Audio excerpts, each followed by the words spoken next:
Өнөөдрийн хичээл бол зочид буудалд хэрхэн бүртгүүлж орох тухай байх болно. Бид зочид буудалд хамгийн түгээмэл хэрэглэгдэг англи хэллэгүүдийг сурах болно. Зочид буудалд очоод хамгийн түрүүнд захиалга хэлэх хэрэгтэй. Hello. I have a reservation under the name Зүг. Сайн байна уу? Би Зүг гэсэн нэрээр захиалга өгсөн байгаа гэж хэлнэ. Энэ захиалга гэдэг үгийг reservation гэж дуудана.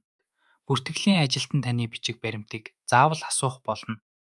Could you please provide your ID or passport? Та иргэний үнэмлэх эсвэл паспортоо өгөхгүй юу гэж асуувал хариуд нь Here is my passport.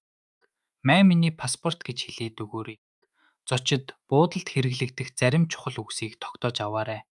Check-in. Бүртгүүлж орох. Бүртгэлээ хаалгаж гарах.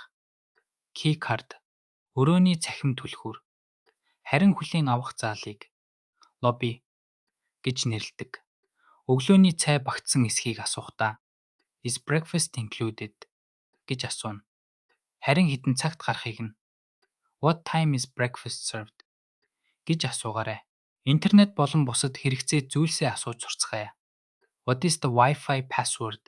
Wi-Fi нууц үг нь юу вэ?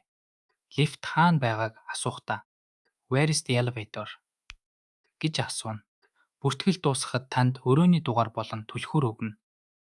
Your room is 502 on the 5th floor. Таны өрөө 5 давхрын 502 тоот. Here is your key. Май түлхүүр тань энд байна гэж хэлнэ. Ингээд зочид буудалд бүртгүүлэх үеийн ярианы хичээл дуслаа. Enjoy your stay. Сайхан амраарай. Баяртай.